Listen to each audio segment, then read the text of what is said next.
prize in life is a chance to work hard at work worth doing. And you could obviously tell that with your guys like Mr. Hudson there on the stand at the state tournament. The hard work he put in for that season was it was well worth it when he got his state medal, and Derek qualified for the state tournament this year too, Mr. McDonald. So another one too that is a very good quote is one of the strangest ironies of this strange life that those who work the hardest, who subject themselves to the strictest discipline, who give up certain leisureable things in order to achieve the goal are the happiest people. Brutus Hamilton had that statement. The next key I'd like to talk about here is conditioning. And we talked about Gable earlier. I'll tell you how well conditioned that individual was. And what he used for motivation is he said when he'd get to the point where he'd get tired, he wanted to quit workout, he'd start thinking what his opponent is. And he said he'd just step it up harder and harder and harder and harder. And then he said, when I seen that guy in the shower, boy, that's when I turned into high gear. I put it into overdrive then. And if you look at a lot of his matches, your coaches will tell you here tonight to study the guy. His matches were pretty close for about the first 5 minutes. I mean, 2-point, 3-point difference, but most of them turned into pins there in that third period. They couldn't run with that type of superior conditioning. So obviously you want to be a well-conditioned athlete. And another thing there too is that you know, one of the intangibles that you can need to add to is that you can't measure the size of the heart. So that goes right, it leads right into compassion. And I'm guessing you guys, when you look back on this season, you look at a lot of the good times, the camaraderie, the hard work, and the love and respect you had for your teammates. And that means so much for our sport. And Coach Montgomery talked about having a passion and stuff. And I just say, I think that compassion is another C, although that wasn't basically one of my 6 there. But anyway, the next one obviously is confidence.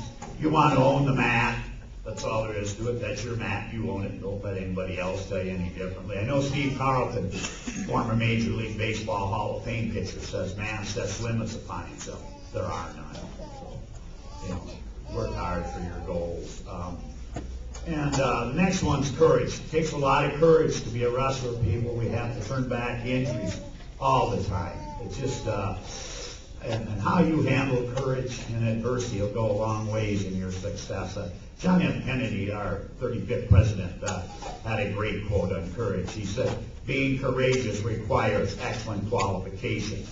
No magical formula, no special combination of time, place, and circumstance. It's an opportunity that sooner or later is presented to all of us. So it's something that we've got to handle when we get that courage. And I mean, I think of all the athletes that compete, I don't think there's sport like wrestling that will produce the courageous athletes that you young men are, with all the bumps and stuff that you got to go through in life there.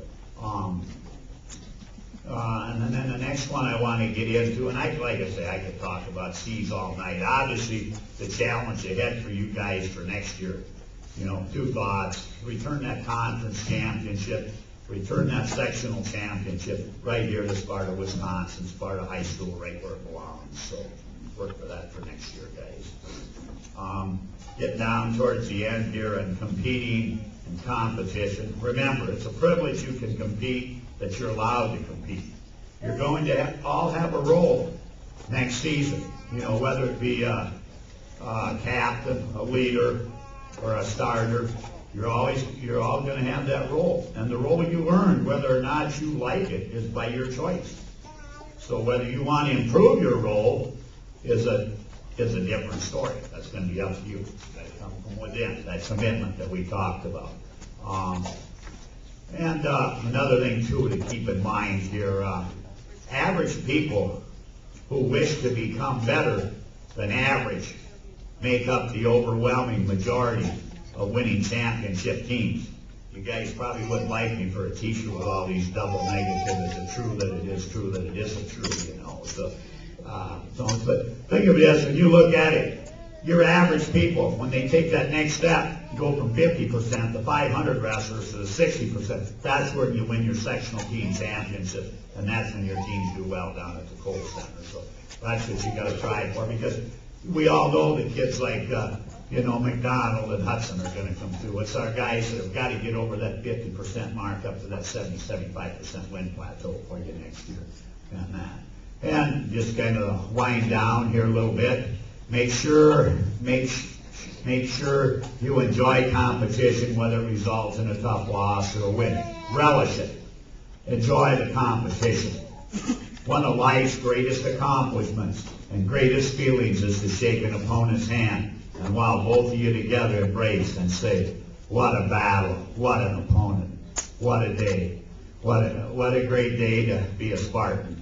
And you'll have that success over and over as long as you love the appreciation of competing in competition. And winding down here, like I say, it doesn't get any better. This is winning. Life can't get much better than that. Class is my last one here, and win with class, lose with dignity. That all adds up to a champion. What I just went through in those 6 or 7 C's. You Spartans are champions.